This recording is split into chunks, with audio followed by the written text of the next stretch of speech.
January 6th on Rivals.com. Good afternoon, Michigan football.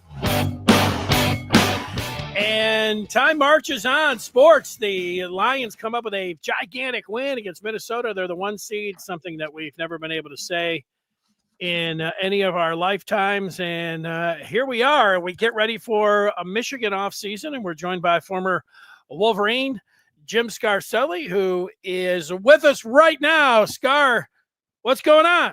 Yeah, Danny, you know, we're longtime Lions fans. We have no idea what it is to be going through what we're going through. And it tastes so good. It feels so good. I want to make a quick comment on it. I want to talk about leadership. I want to give credit to Sheila Ford because we've been beating up, Danny, you know, we've been beating up the Fords for 50 years around here.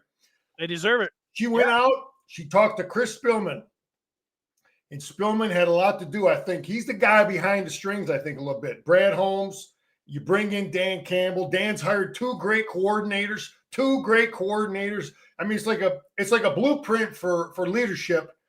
And we're winning with backups on defense, man. All these guys, and that's Brad Holmes bringing in good players. Michigan's got to do that too. You got to have guys. You know, that was always the philosophy that I remember Michigan State recruiting me saying, you know, we can compete with Michigan's top 22. It's the 44-66. That's where they get us when guys start getting hurt. You know, and the Lions have been able to maintain, and that's where we're at, though. Sharon Moore is trying to load that locker room with as many talented football players as possible.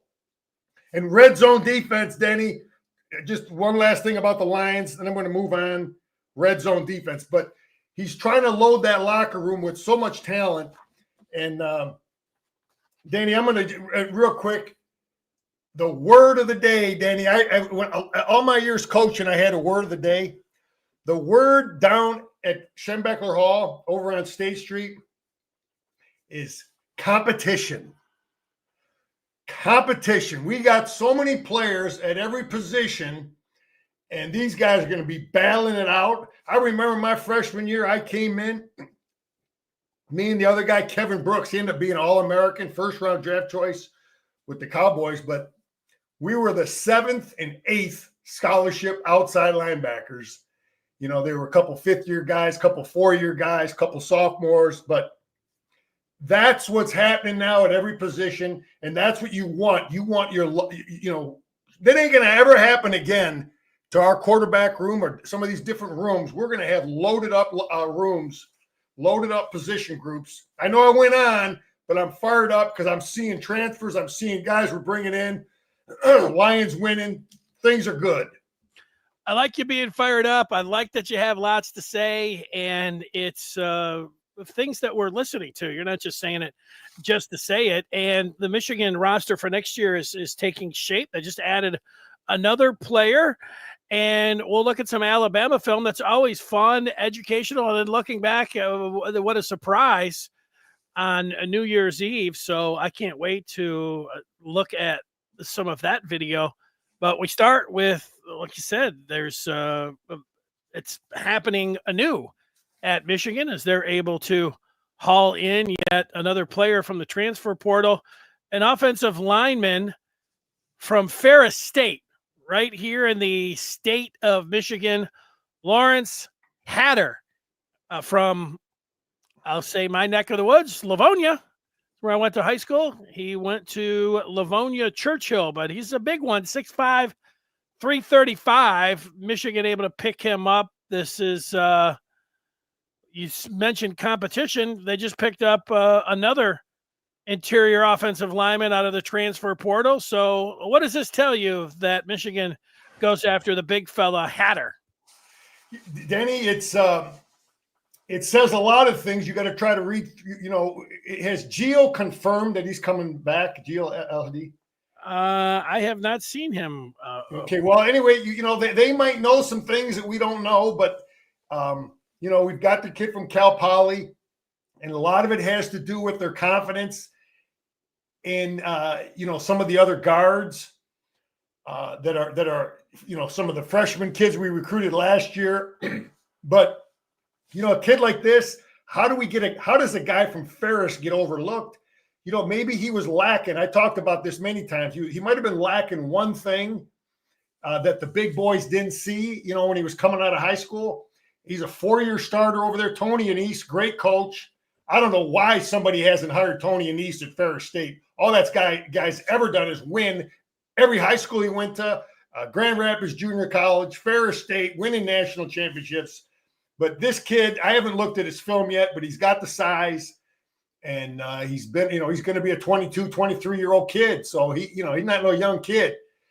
And it says, Denny, that, do they not have faith in some of the young guys that we've recruited at certain positions? Or do they, who knows? Yeah, well, they, in particular in the interior offensive line, they went out to Cal Poly and got Brady Norton. So these aren't like, big time FBS schools. So they're really doing their diligence going down into the lower ranks and getting up transfers here with Norton, who Pro Football Focus gave those glowing grades to as a pass blocker.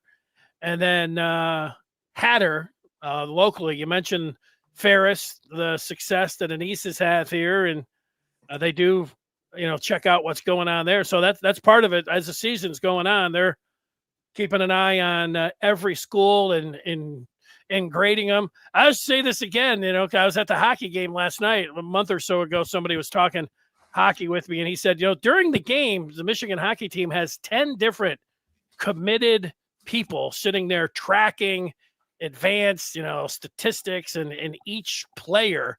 And they'll have that in real time in between periods, of course, after the game for the following night and then all through the week.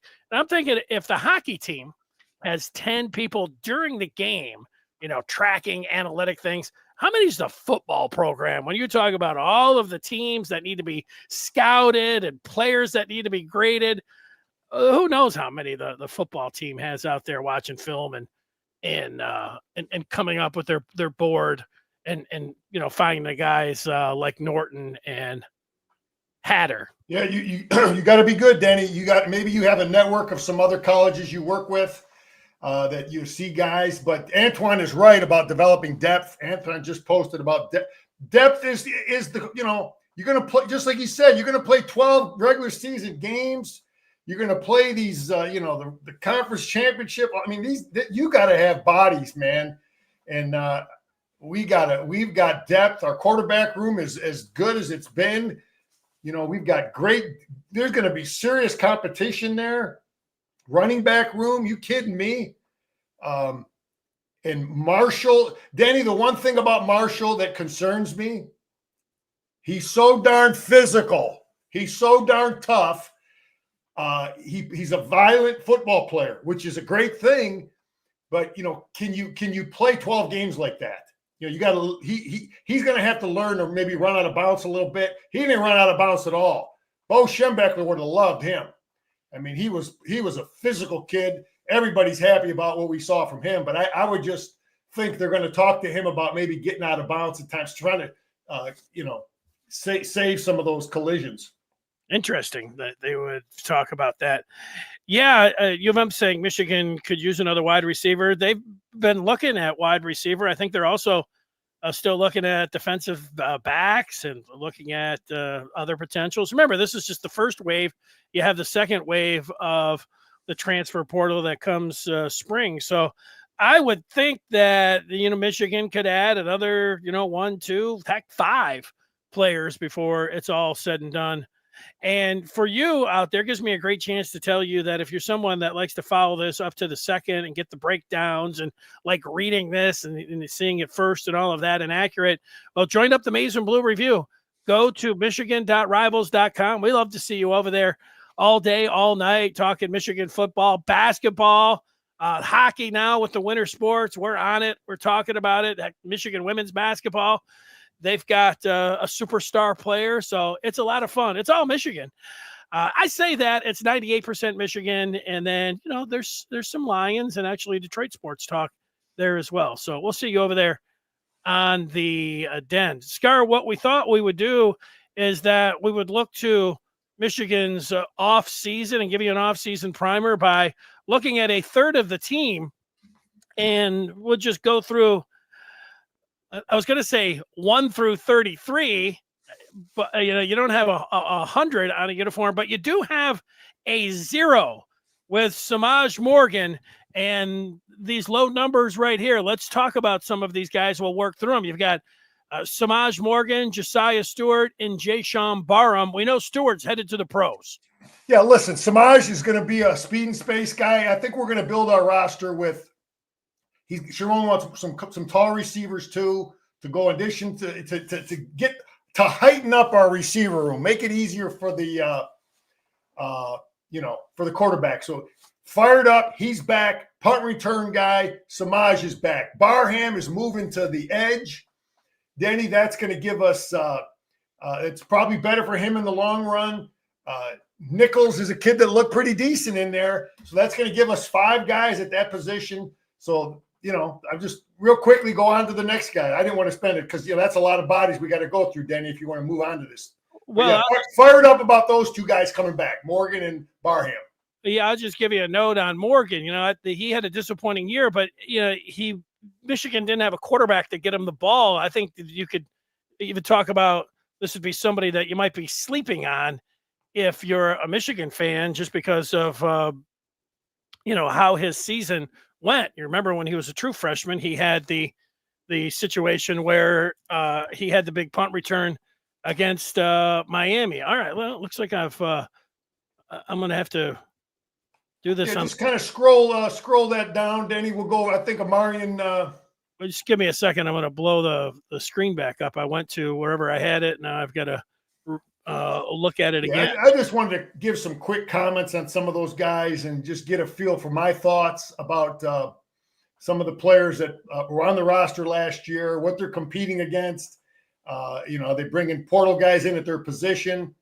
Amarian Walker is going to be back. It's going to be tough for him, man. They're bringing in the big Indiana receiver. They're trying to bring guys in. If they had faith in them, some of those guys, they probably wouldn't do that. So he's going to be battling to try to get some more playing time. Yeah, Amarian, and then who's next on there on that roster? I don't see it. You got it in front of you there. Okay, give me a second here. Well, I can go through it. Okay, then Jaden Davis. He's battling in that quarterback room. He's going to be one of 4 battling. The top quarterback in the country, the guy who beat Ohio State and the kid who started about 24 games at Fresno. So he's going to be in that room battling and competing. And then Mangum, the safety from Michigan State, I thought he was so darn good, Denny. I'm interested to see what's going on with him. He's a hell of a player, tough, physical, athletic kid. Trying to find out what's going on in him. Fred Moore, fired up about him and Samaj. They're going to be our speed and space guys. Coming back. Denegal, good luck at San Diego State. Pollards are going. They're transferring. Jacob Oden, the kid from my neighborhood over here. Yeah. He'll be battling. I know that I've heard good things about him from my sources. Coaches are excited about him. He's a guy that will compete. He'll be in there competing in that heavily weighted competitive defensive back room. Brandon Hillman, all he's ever done is he's playing a lot, getting a lot of clock. A physical kid. He'll be in there battling, giving us depth. Safety, corner, not sure where they're seeing him at. What else we got? Derek Moore, great to see him come back. He could be an all Big Ten type player. I'm glad he's coming back. I'm sure he didn't come, they sat down, him and Barham as our edge players with TJ Guy. I mean, that's a great looking room with Brandt. Our edge room is going to be solid. I'm fired up. Derek Moore, he's going to be a captain type kid. They're going to probably push him maybe for an All-American. I mean, he's going to be that kind of player. Who are you talking about there? Tyler Morris, good luck at Indiana. Rod Moore. Have we heard for sure if he's coming back? No, we have not heard if he's coming. Yeah. Interesting to see what he does. Zeke Berry had a great year, good year. He started out a little rough. He'll be a much better player next year. Kendrick Bell played some in the Alabama game.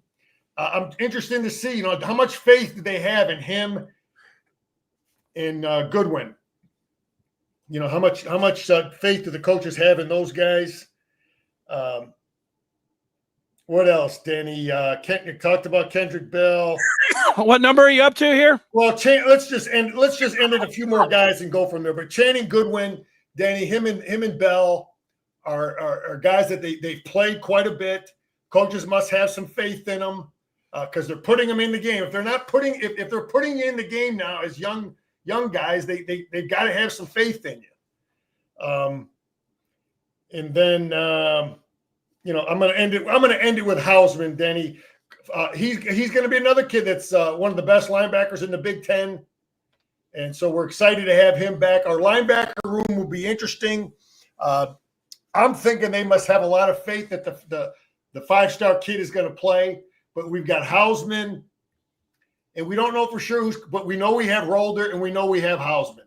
And if the thing that I wonder if the coaches are also thinking about, if the shit ever hits the fan, they can move Barham back there. You know what I mean? If some of those other guys don't work out. So then let's just go up to 15 today because I got some other stuff I wanted to get to, but those are some of my quick thoughts on some of those players. Yeah, well, I was able to get. Unless you want to comment on some of those guys. Well, I have the people here, and they're throwing out of Browder talking about the wide receivers, and this is it. This is how fans. This is how fans approach things. Like, so Samaj Morgan is not it. He can't get open, and he got chased down by the Iowa kid 2 years ago. I tend to look at Samaj Morgan getting chased down against Iowa and that 87-yard punt return that he had, which was a record for the Big Ten championship game. It was a great individual effort by a kid that was from the state of Michigan that went all the way down there. There's nothing negative about, Barry Sanders used to get caught from behind a lot. And a lot of people, and I bet 100% of the people would think that he's the greatest running back of all time. So, to give Let's Toast Media just, not knocking him, I think 90% of Michigan fans would be right with him. They're talking about him getting, tracked down to the Big Ten championship game. And when you say he can't get open, you need a quarterback. I remember when DeAndre Hopkins was with the Texans and they traded Kyler Murray and, he was great. I mean, he's a Hall of Fame wide receiver. And then for a year or two, the guy couldn't get a catch. I mean, he'd have 2 catches for 7 yards, and everybody'd say, "Oh, Hopkins is over the hill." No, he didn't have a quarterback. Samaj Morgan, when I saw him, he would sit down and he was good after the catch.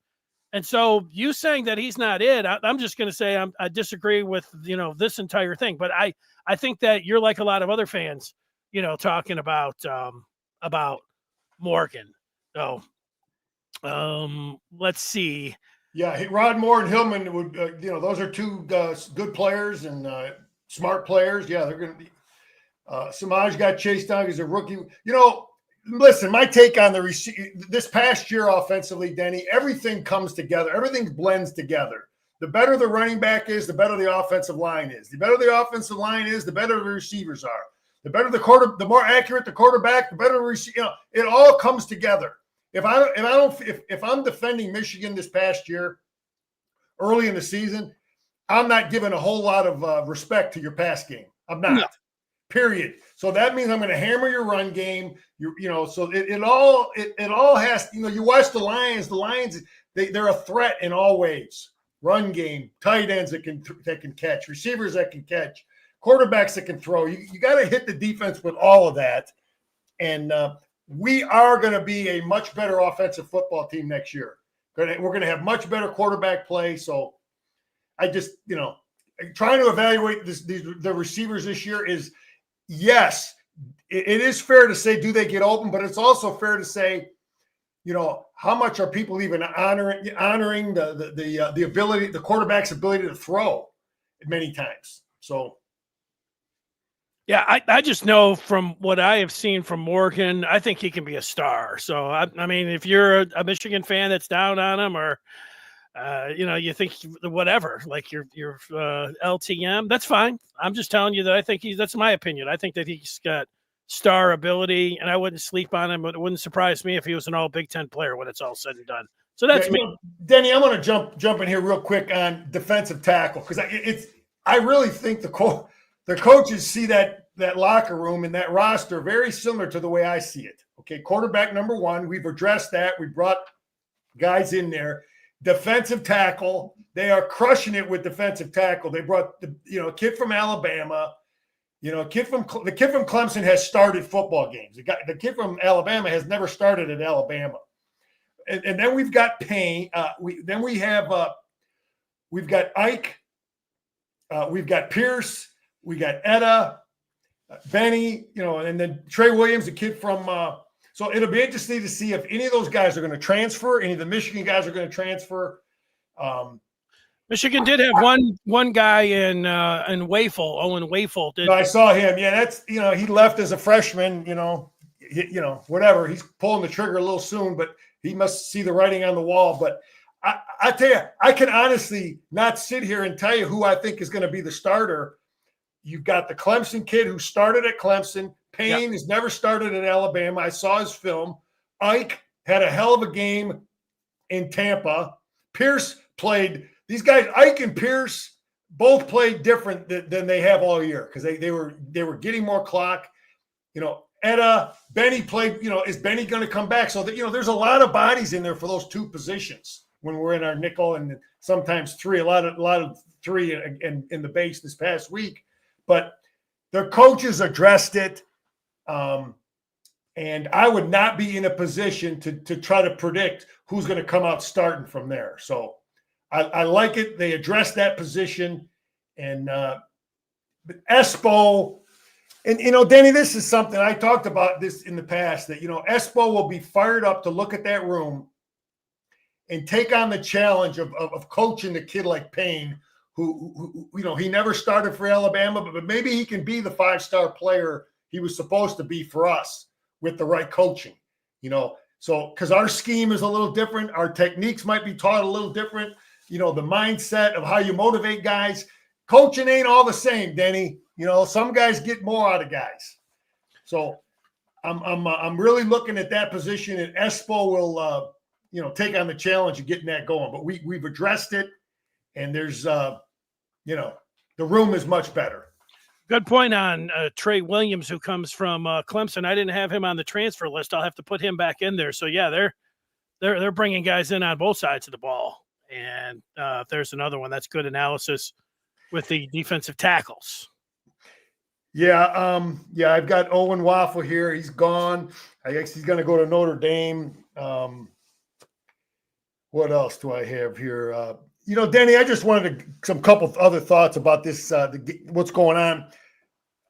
The Michigan. These are the things I look at. I was looking at early on with Sharon Moore because I think it's really important because I think it's a sign of good coaching is penalties, and we were really good against Alabama with penalties. That's the sign of the little things. I've always felt there's a correlation with discipline and the amount of penalties. So we didn't have a lot of penalties against Alabama.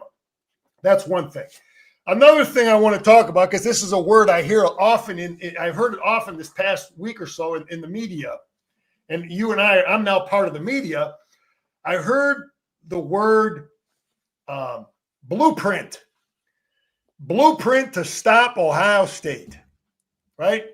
Michigan had the blueprint. Why not just copy the blueprint? Did you hear that term this last week or so, Denny? Blueprint? Yeah, sure. Okay. Why didn't Tennessee copy the blueprint? Oh, yeah, I did hear. Right. Yeah. Why didn't Oregon copy the blueprint? What Ohio State did? Well, you know what, man? There's some matchups and some schemes, where you wheel in on what you do, and you can't create a blueprint in a week. You know what I mean? You can't just flip the script to do those things. You have to have a mindset of what you believe in And Michigan has that was our blueprint defensively. That's our blueprint offensively to control the ball. We controlled it against, Tennessee. I watched them. They don't control the ball at all. They put their defense right back on the field. Right. And it would be like looking at last night's game. Aaron Glenn had a great game plan to get pressure on Sam Darnold. But he also, he mixed it up and, he challenges one quarter Amik Robertson, who, had a fabulous game. I'm sure Sean McVay was looking at that with great interest. And I'm sure, Sean McVay, part of his plan is going to be trying to get pressure. That's who the Rams will play. They'll play the Vikings in the wild card round. They're going to try to get pressure on Darnold because he did not look like the same quarterback. So they'll use that blueprint, but it's more than you got to have that personnel. Yeah, but then listen, I learned this as a young coaching defense, when I was first-time defensive coordinator. I looked at my schedule. There's 9 games in high school. There's 12 games that, you're going to coach Michigan's defense. If I'm Wink Martindale, I got to be able to stop Oregon, UCLA, Nebraska, what the hell he's doing, the Ohio State stuff, Missouri, Maryland. I had to, in high school, you got different stuff every week, single wing, straight T, stack I, wishbone. You have to have a plan and a scheme and a blueprint to say, how can I stop all of these guys? I remember one time first time I faced the spread, this team was scoring 40-some points a game. And we ran the ball. My philosophy was like Jim Harbaugh, Michigan, run it, defense, whatever. And it was a windy, wet game, Denny. To make a long story short, they never scored on us. They were scoring 40-some a game, and it was windy. And the guy, he had no answers for different weather conditions. So you have to have an offense and defense that is, you could play in the Midwest. You could play all 12 teams on your schedule. And that kind of thing. Yeah, I like when you talk about Sharon Moore. I had somebody messaging me, I don't know if it was last week or the week before. It was after the Ohio State game, so it wasn't even they had not played Alabama. And he said, well, I need to apologize to Sharon Moore because I was really hard on him during the season. And I don't know about being hard on him. He had those back-to-back games where it was against Oregon where Lanning had that punt situation where he didn't call the timeout. That was a mistake by the head coach. The next game, the time management situation at the end of the game against Indiana, that was the worst coaching that I'd ever seen. So it was true at the time, but everything as a head coach is important. You got to be able to get the time management. You got to recognize. You got to be able to run your team out there, but you also have to be the CEO. You have to be a recruiter. You have all of these things. I don't know what the biggest thing is, Scar. It'd be interesting to hear from you. But after, I don't know what you want to call them, blunders or whatever, mistakes, we'll call them. He got the team ready to play against Northwestern. He obviously got them to believe and put a game plan together with his coaches to beat Ohio State. That's a huge credit to him. And then following it up, his second team beat Alabama's first teams. Those are really big things. And I recognize myself, and this is just, for me, for the person that wanted me to apologize to Sharon Moore, I'm old enough to go back. Bill Belichick's not in the NFL anymore, but people talk about Andy Reid. Well, he's a Hall of Famer now. He's a great coach. Kyle Shanahan's. I can remember when Kyle Shanahan blew the Super Bowl against the Patriots by his offensive coordinator. Me sitting on the couch saying, if I was the offensive coordinator, the Falcons would have won a Super Bowl. Andy Reid, for about 10 years, people would say, he just can't manage a game. He just makes too many mistakes. He just doesn't, he just can't get it. Well, now, he's pretty good at that. So what I'm saying is that Sharon Moore, he did make those mistakes, but, you can get better as a head coach with those things. And I think how he finished up and how he got his team to play against, obviously, Ohio State, and then, of course, Alabama, swung things back where I feel pretty good about the coach. Yeah, well, I think the biggest thing that he learned and we learned from this past year is we are not going to get beat in the portal. He is going to have his coaches, every position coach at Michigan, his room is going to be loaded. And when I look at our running back, receiver, quarter, every room at Michigan, I talked about the word of the day today, Denny, competition. Sharon Moore did his job. He ain't going to let that happen again. Okay, you can talk about this call, that call. That's all nickel dime BS. He better fill his room so all his coaches have great players, and that ain't happening again. He learned his lesson. Who was responsible for it? We forget it. It's in the past. But he's building those rooms where all them position coaches, they got no excuses because he's filling them up with players. So Espo, coach him up. Big Grant, coach him up. The guy brought you players, man. You know, Elford, you got players, man. So let's coach him up. I hear you. You're coaching them up, Scar. Where do you want it? You want to talk about the playoff? What else do I have on my list here, Denny? We talked about that. Oh, let me say this too. Before we get into some of my thoughts on the finals. Oh, okay. Denny, I watch a lot of college football, and you know, really, I was watching Arizona State, Texas. You know, so many of these teams. I put them on. I put on their offense. I watched their plays. Many times I can't tell how the hell they're trying to block stuff. Good, you know, I put on Indiana, I can tell how the hell they're blocking stuff. How they're good coach teams, you can tell.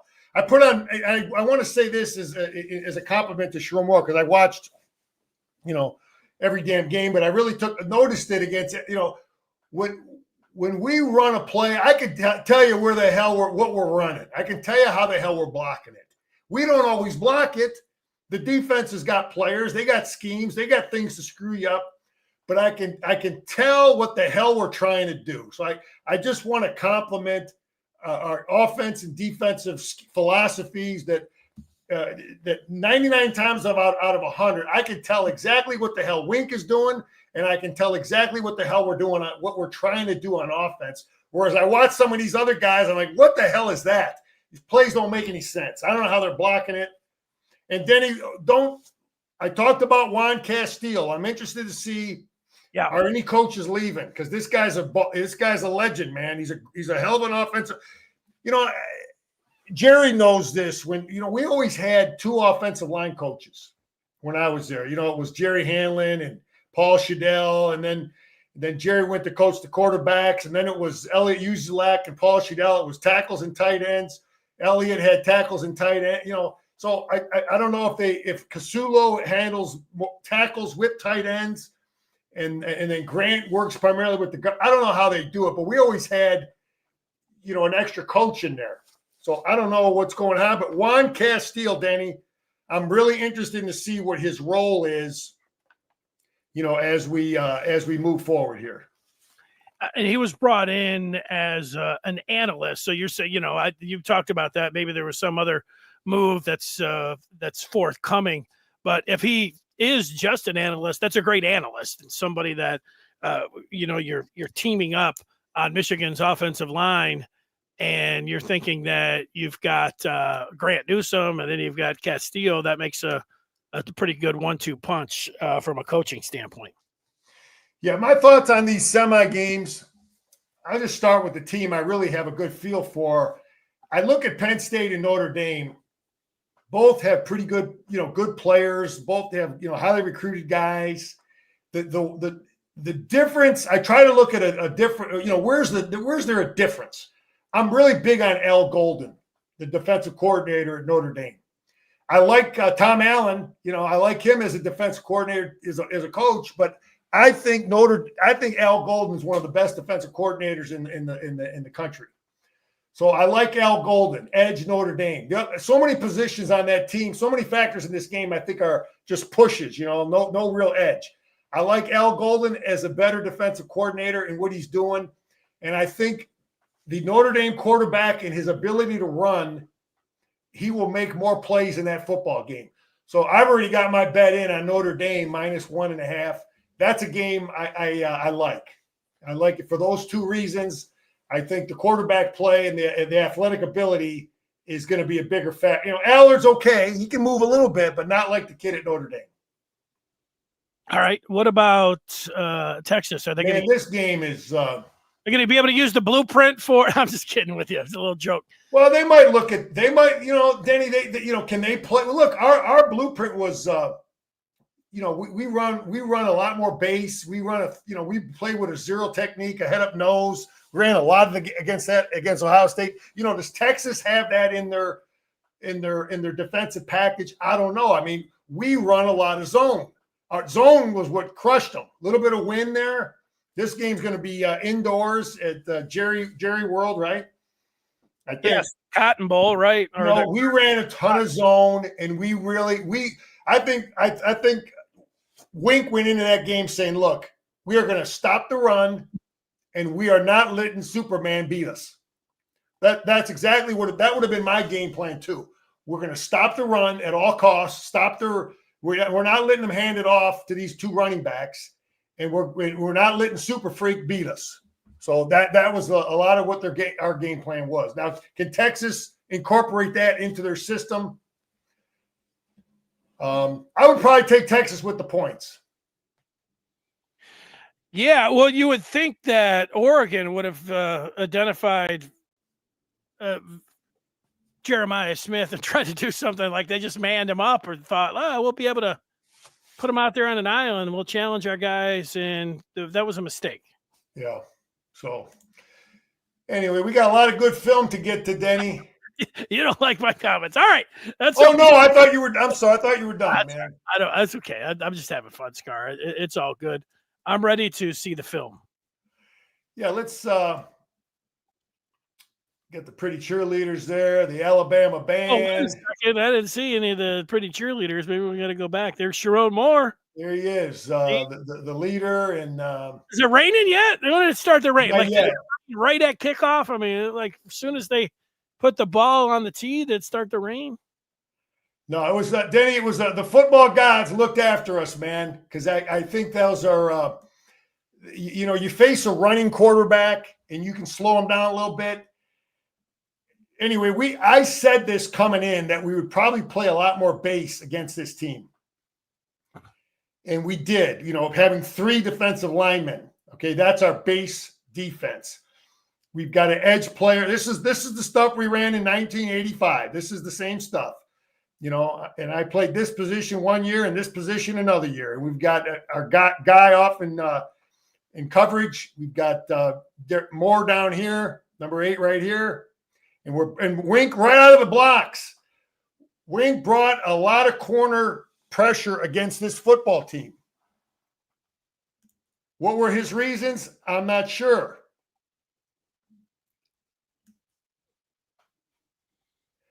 But he did a lot of it. Anyway, base to start the game. And I got WFT here, okay? Yeah. Danny, I was saying for the last 3 weeks, I didn't think this kid was going to play. Well, I was wrong. I could not believe this kid played. He's supposed to be a top quarterback pick, and I give the kid credit. I did not think he was going to play. Pierce started the football game. That tells you something. They got faith. He's going to be a starter next year. Well, again, he's got to compete with Payne. He's got to compete with the Clemson kid. I thought this was cool, Denny. I remember I was getting I would have been at the Rose Bowl in 1981. These guys are all, I'm seeing the Kanka kid here. I see Gatch. I see Babalua here. These guys all got to go to the game, man.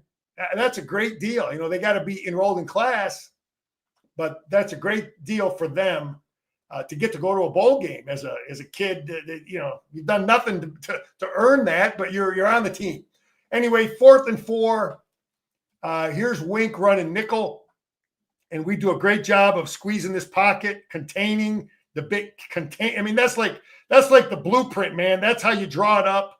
Here I am using that word, but this is like the but we've done it. We know how to coach it, and that's a great. man's move. I mean, that Derek Moore, that's a great. I mean, that is. Yeah, but look, TJ guy's doing the same thing, Denny. And you got to also understand. If you're not getting good push up the middle, if we don't have a good squeeze, we got push here.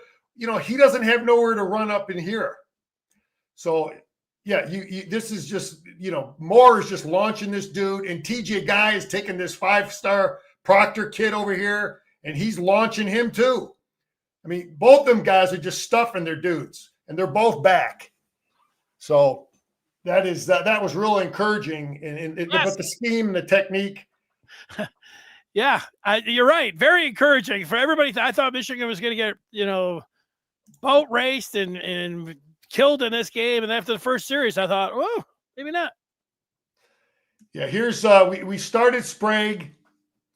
You got to believe these are the guys that are, you're going to have a rough time beating these two out, 71 and 54. So they started. He's a highly recruited kid. He's huge. I stood next to him. He's like 6'8". The kid is a tall kid, and he shows toughness. And it's a good job by our quarterback here. Yes, it was. The kid, he had no mistakes in this game. Other than he should protect his body. Here's 3rd and 16, and we're motioning to empty. I thought this was a good job by Bredesen. Nice block. This is the new play. We didn't really block it like this, or we're reading it, and either we're reading it and we're blocking the right guy. I really liked how Bredesen is reading this thing. He's coming out. We have his plan, and he sees. For some reason now he peels back inside here. So he understands how we're blocking that, and if there's going to be a cutback lane there. So anyway, I liked his effort. Bredesen had a hell of a game blocking. I don't think he caught a pass. Our kicker was outstanding. Great to see he's back. Yeah. And here comes the gift from the gods, Denny. Well, I've been in games where, I got speed and I don't want no rain.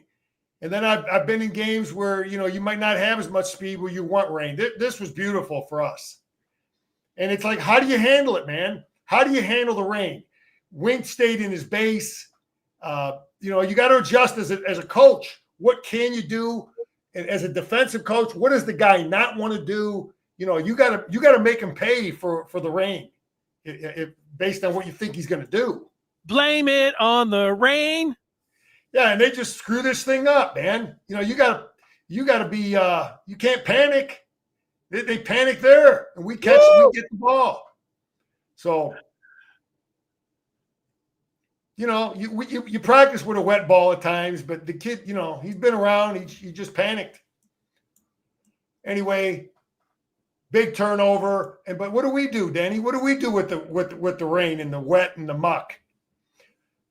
I wanted to point this out because I'm seeing some of this. I said all types of different offenses, but this play here, and this looks like 1930 single wing stuff what Michigan's doing, and a lot of people are doing. It's where you snap the ball to this is what they did in 1930. You snap it to a guy, you fake it there, you fake it here, and now you give it to another guy going here. And then, it's good stuff, but it's interesting how the coaches like today, when most people watch that play, they think that, the coaches are all creative and, they're smart guys. They looked at film from 30 years ago, from 100 years ago. Seriously, this stuff was run. That was Billy Yost ran that kind of stuff. That's the single wing. Is that what that's called? Well, it's just, it's fake, all with a midline. I don't want to dwell on too much of that, but it looks similar to a single wing type football. Anyway, what a lot of people said. So you don't agree. A lot of people thought that Michigan has been watching the Lions and the creativity, and they thought, okay, it's the bowl season. We better sprinkle some stuff in here.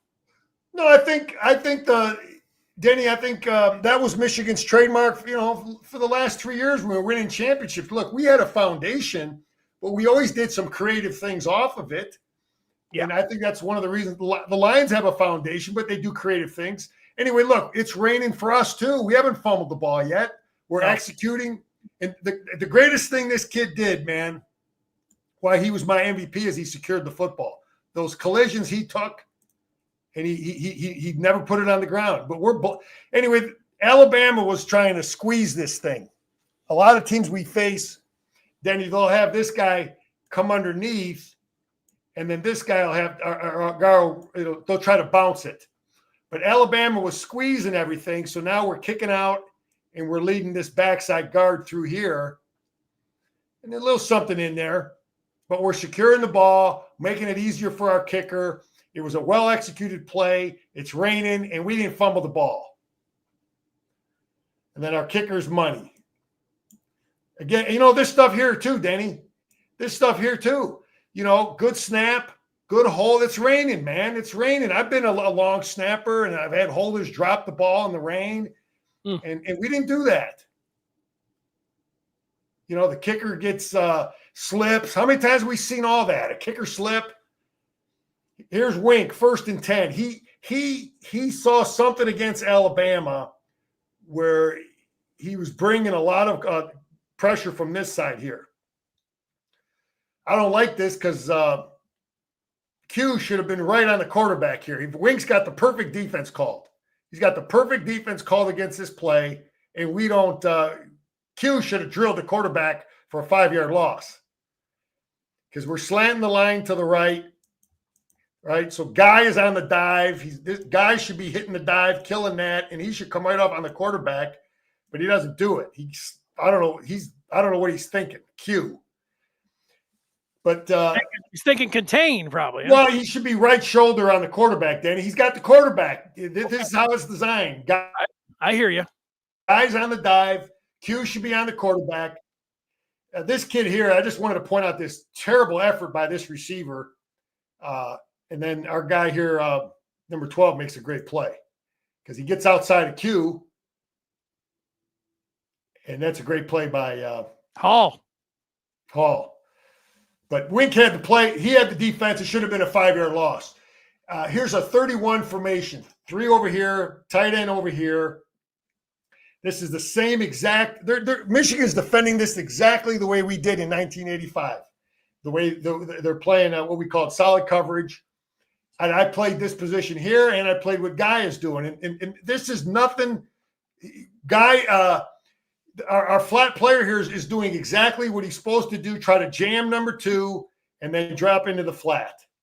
Okay, that's a simple deal. Wink's bringing a backer, so he's dropping both edge players here. Well, this is actually a safety here, but he's a flat player. And it's just simple stuff. And the ball has to be thrown over his head or not at all. Woo! See, Denny, when I was playing, my coach wanted us to get 10, 12 yards deep. He wanted depth, right? When I started coaching, I said, the hell, he wanted depth. He would rather you get the depth and maybe not get the width if you had to pick one of the two, you know what I mean? Because sometimes you can't get there in time. When I was coaching, I said, I'd rather get the width and then make the guy throw it over your head. You follow me? Yeah. So I'd rather get my player to the flat with width, even if he's only at 5 yards. Now the quarterback has to throw it over your head.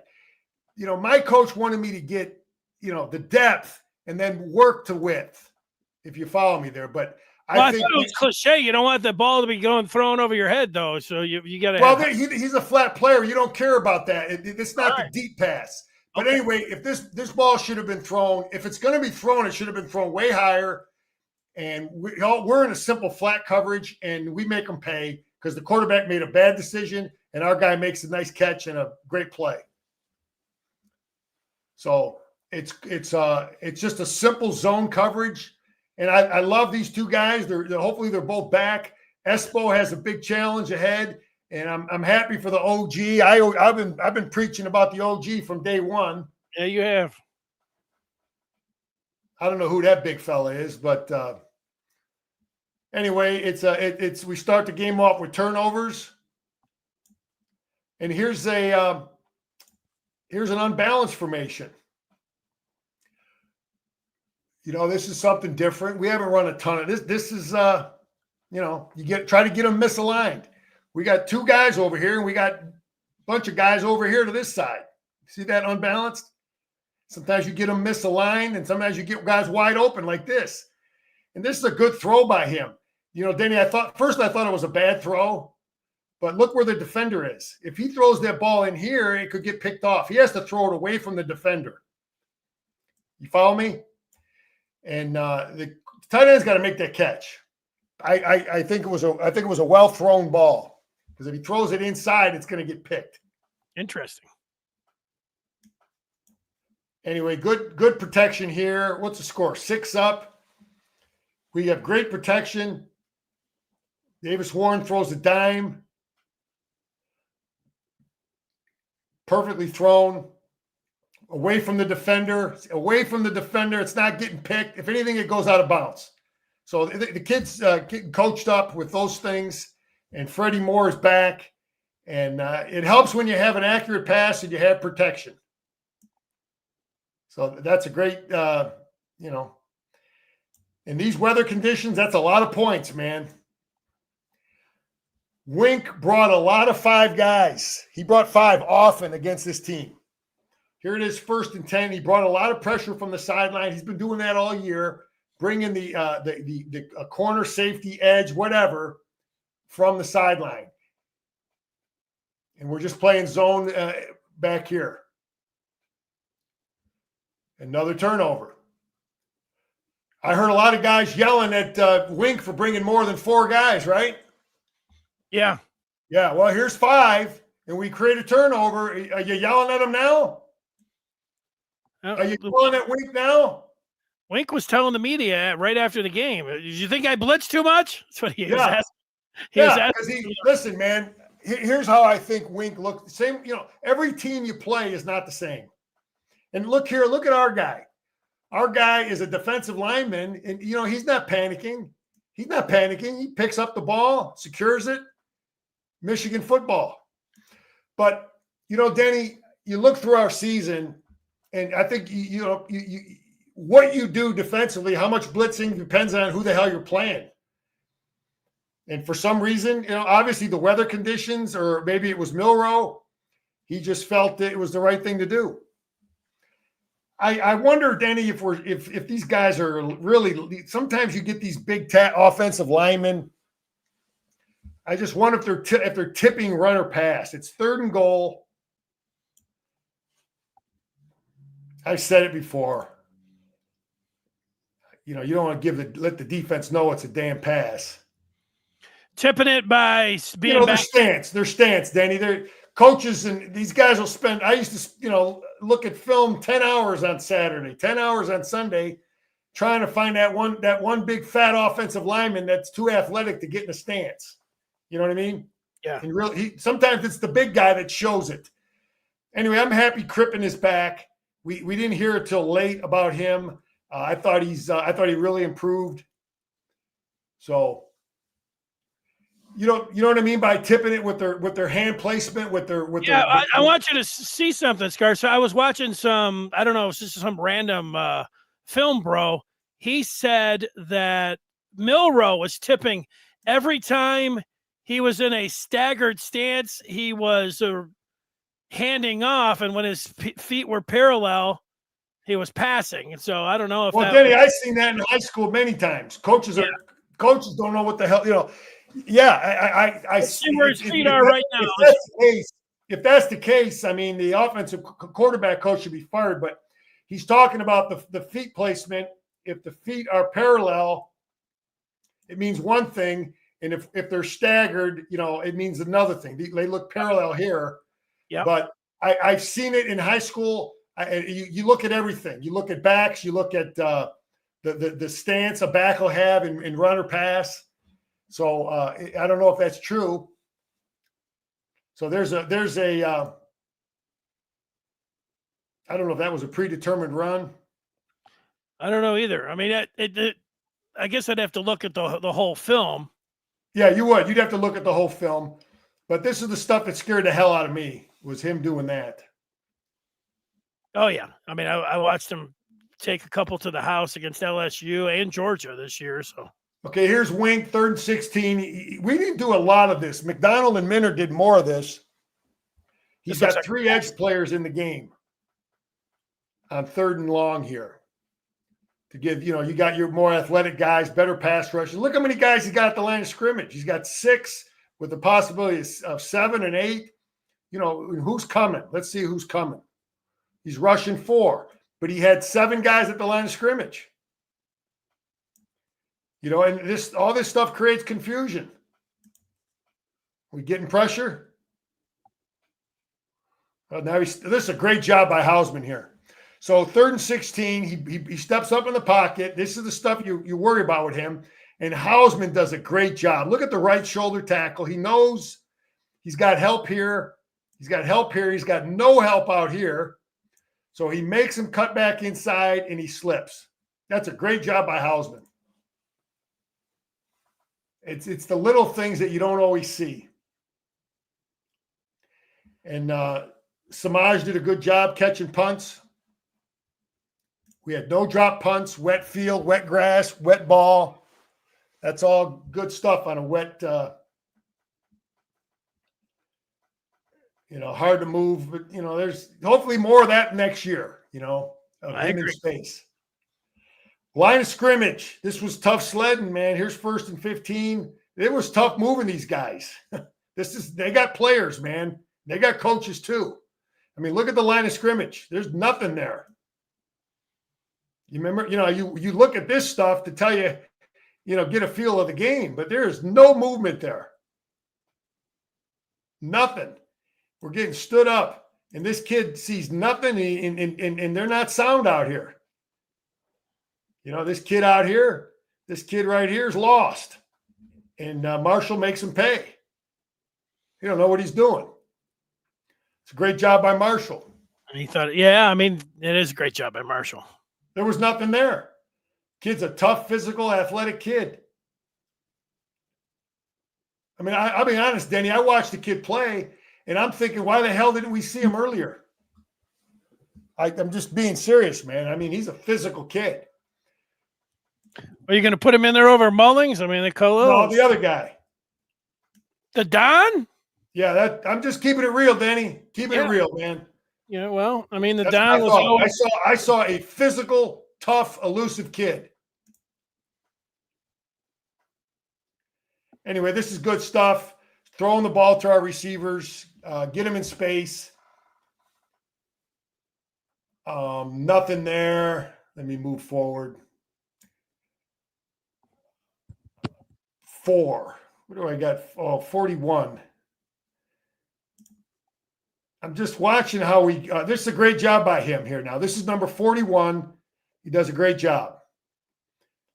Good coverage. Guy doesn't he doesn't wave his hand. We tackle him right there. Here's Wink now. He's got 4 up. He's bringing 5. Oh, the blitzer. You're not allowed to bring more than 4, right? Well, he did it. He did against this team. And I'd like to ask him why, but we're doing some things. And we're getting pressure. Derek Moore comes free. You don't know which guy's going to come free. And it's Derek Moore there. And we keep him contained. That's Wink bringing 5. Wink was feeling it here. He again, you don't defend Alabama like you defend everybody else. So he had his reasons. I don't know what they were, but let's see what we got here. What's it? 1st and 10. 1st and 10, and we are slanting to our right, bringing a backer. I don't like Barham here. You got to call this reverse out, Denny. You got to call this out. You see a guy on the snap of the ball. The guys on this side of the field should be yelling reverse. As soon as this guy starts to go on the snap of the ball. See, he should be yelling reverse. And Barham should be upfield here working with contain. He gets pinned in. So we should be yelling reverse. He should be keeping this ball inside the defense. He gets pinned in. And we got nothing. And then I don't know how this guy, we got 2 guys. They got 2. Actually, we got 3 coming up here. But this running back makes a hell of a play. Our corner does a good job crushing this thing, but he's got to try to come off the block. He's on the ground. And their running back makes a hell of a play. But, little things there. Q knocks him out. But it's not a touchdown. It's not a touchdown. This is a good job by this freshman. And this is a kid that, he's going to be in the mix to compete. He's a good player. He's a true freshman. Nichols. Yeah. And, they're rushing. And a little screen here. Well, they're screen weak. We've seen so much screen weak because Wink likes to bring pressure from the weak side. That's why people like to do that against us. But Nichols comes in there, drills them, and then they get it right in their hands. Really forced a fumble there, huh? Yeah. Oh, but you know what I liked on this play, Danny? I saw Pierce playing like I haven't seen that kid play all year. Again, I think when you put a guy, you make a guy a starter. Yeah, I think I was looking at 95. Pierce, watch his effort here.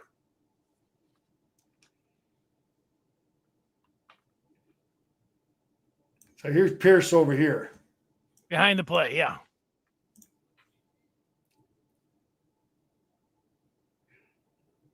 Oh, 92. It was Ike. I'm sorry. It was 92. It was one of them. Anyway, I like the effort of both those kids, and we'll see how it plays out next year. Look at the effort from Big 92 here. That's the stuff coaches point out on film. This was Wink's. This is football, though. Sometimes they guess right, and sometimes you guess wrong. We're in a 3 deep coverage. It's 2nd and 7, and we are in 3 deep. And it's just the weakness of 3 deep coverage, Denny, is 4 vertical versus 3. So they're going to run 4 guys right at your 3 deep zone. You got it? Yeah. And somebody's in a bind. Somebody's if you got fast guys in a good quarterback that can throw it on a line. So you've got this guy here. He's 12 is playing that middle third, but he's got him here too, and he's got him here. And the other side has 2 guys running up the seam in the flat also. So it's not, you can't blame the deep third player. It's just one of the weaknesses of the defense. It is what it is, man. I think here. Okay, who caught the ball? Is it 45? That's why, I understand why Wing did it now. They haven't thrown a ball to this kid once every 3 games. And that's probably why Wink thought he could get away with it. Because they haven't thrown the ball to him. I understand this. I know it as a coach. It's like they haven't thrown the ball to this kid, so I'm not going to really honor him. And here we go. That's what happened. That kid, all he is a blocker. So that's good on their part. They made us pay for guessing wrong.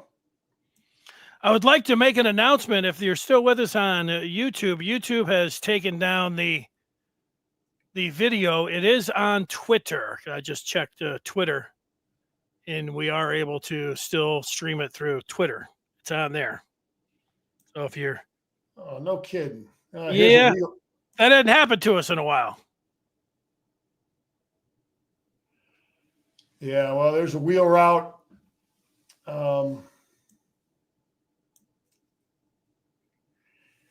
That sucks. Yeah, I'm just checking to see if it's on Facebook too. That was my problem. What was this game? Oh, it was on ESPN, wasn't it? Anyway, this is a great punt, and it's a great punt. I don't know how the hell we're. This one is okay. We get good coverage. Our special teams were pretty good. We had one. If you see how these guys are playing shortstop, Denny, yeah. This is how you coach that. You want to be like a shortstop. You don't want to catch it too soon, but not let it get in the end zone. This is how we used to coach it. That looked like the perfect job. You don't want to get too far back there where your feet end up. Yeah, this play bugged me at the end of the half. 37 seconds left, 3rd and 1. And we're not sound on defense. I think they're asking, this is a weakness of the defense. We have one empty gap. They're asking a guy to 2 gap, and he doesn't get it done. They're asking Pierce to 2 gap, I think, here. and we don't get it done. They run right at where we're weak. You got an A gap linebacker, A gap nose guard, A gap or B gap backer, C gap backer, C gap guy, and then you got Pierce trying to take the C and the B gap. That's what you end up happening here. You got a player trying to do both gaps. Pierce right here, and he doesn't get it done. And now we're off to the races. So that's like a weakness of the defense, and they found it. Sometimes you have a gap that's uncovered. You just can't man every gap, and you try to have a guy, you say, oh, you're going to try to two gap this thing, and that's what happened.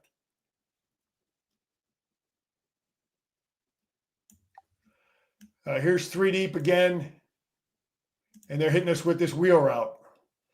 But sometimes in certain coverages, I think this safety should have ran with them on this wheel route, and he doesn't get there. So that one's on the safety, and I think Wink had an answer there, but the safety, I think he understands. He blew that. He has to run with that wheel. Here we're bringing 6.5 because I think I think Wink ran a lot of spy against him. He's not normally a big spy guy. I know Minter wasn't, but I think we did some spying on Milroe. And I think he did it with Hausman. Anyway, that's a good stop.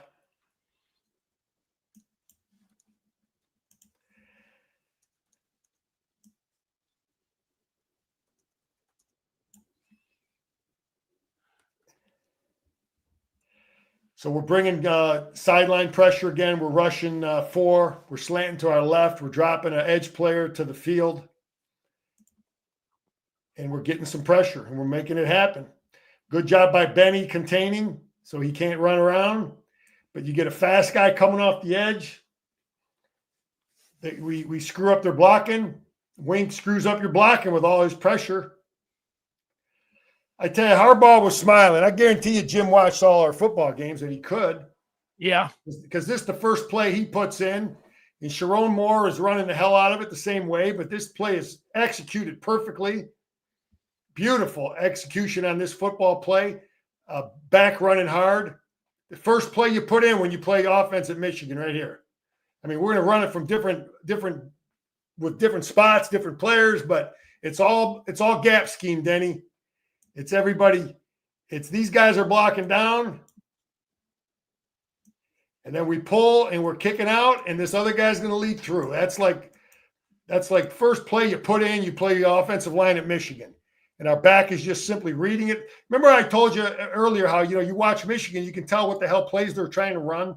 Yeah. Other people, you don't know what the hell they're running. That's I know exactly what we're trying to do there, and we're executing it. Marshall's feeling it here at this point. Yeah, here's 92. Here's Big Ike. We get good pressure. We got him squeezed in. Look at Big Ike pushing dudes right back. What's the effort here? Whoa. I didn't see that kid play like that all year. 92. But we got him boxed in. Now we don't execute it there. That same play. We try to run it right back to back. They're not dumb. They made an adjustment. I have a question mark by this player. Oh, a question mark by this throw. I would have thrown the bomb, Danny. I think Alex Orji in the game, you know, some of this tight window stuff, let them just throw the damn bomb. See if they're honoring it. You know what I mean? Yeah.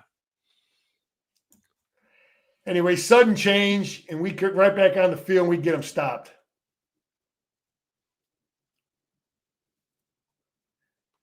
Good job by Barry here. Get the ball back. Get them stopped.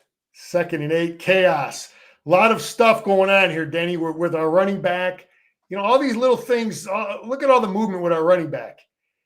You know, it affects things. It gets people screwed up. And this is our best football play again.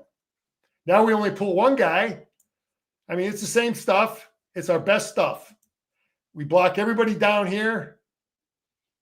We got 4 guys here. Everybody's blocking down.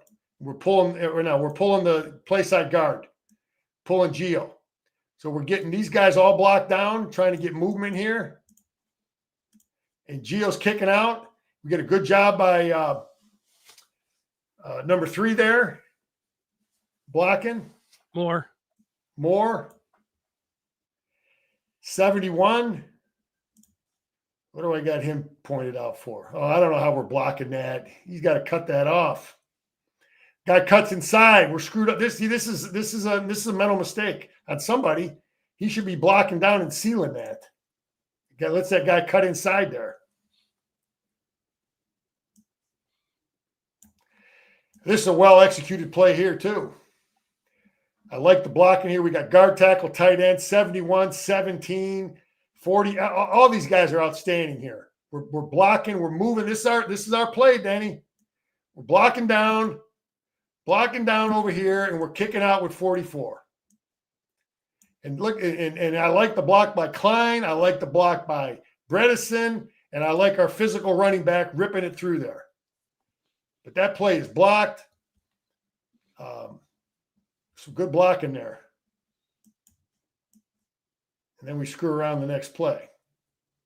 Screw around.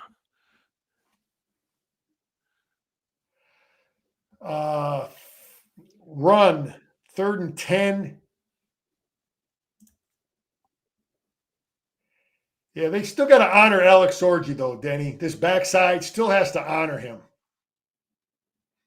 You know what I mean? Even though we're running a football play, when he's in the game, and this is what we're going to have next year, I think, with obviously with Underwood and with Keene, you know, people are going to have to honor the quarterback keep stuff.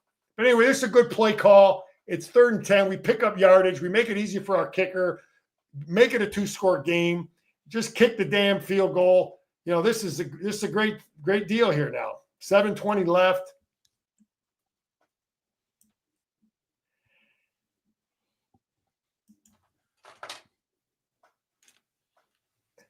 Good tackle by Shug, right? Yeah. It's a good tackle by Shug. Shug Hill. Yeah, see this here, Danny, we're screwed up. This is bad on Wink.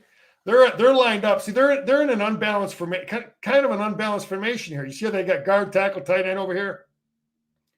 See how they got 3 guys at the line of scrimmage? The center's right here. They got 2 here and a guy. Anyway, we're not lined up because we're confused with this formation. I guarantee you that's why we're confused.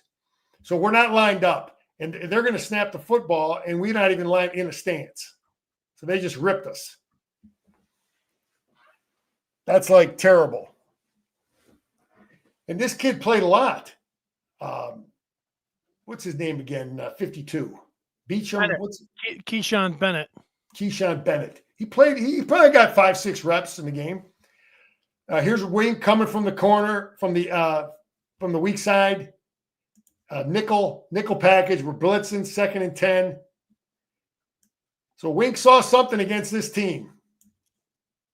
He did more blitzing from the weak side, and we didn't really have to. They didn't make us pay like some of the other teams. Now this play bugs the hell out of me, man. This is terrible. Anyway, our punter does a great job. I know why they have 3 guys here, Danny. I was trying to research why people are going with this protection. Because if a team wants to overload and puts like 6 guys on one side, you can easily block it with these 3 guys. If they want to put 6 guys over to the right side, they can just easily shift over. You follow me? Yeah. That's one of the reasons guys do that. But I do not like our coverage. This kid made a play earlier. I don't know how they're coaching this. Is he going right at the ball? Is this guy going to be the contain guy? But neither of them contain. They should have had the ball on the 5-yard line. We got 2 guys covering. And look where the ball is. We got the guy pinned in the corner over here. And we got these 2 guys that are just clueless. I mean, it's just terrible. I don't know how the hell they're coaching that. And then they get outside the defense. There's no excuse for that. I mean, to have to go 95 yards is a hell of a lot different than going 50. Yeah. You know what I mean? Here's some weak side pressure. Another good tackle.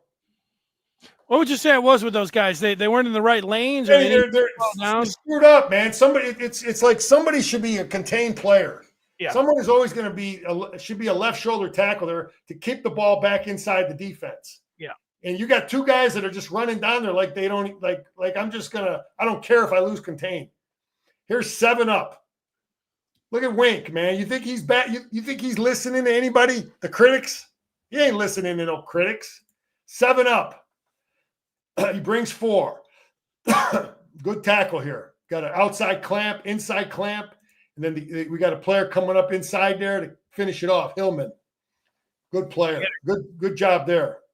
This was a nerve-wracking play there. Couple more plays and we're done. Yeah, this is winning time. This was like the Rose Bowl from last year. Yeah, here's empty formation. They motion to empty, and they hit us with a middle screen, Danny. I hate defending middle screen, and this is not a good thing for us, man. They got the perfect play call on what we're doing there defensively.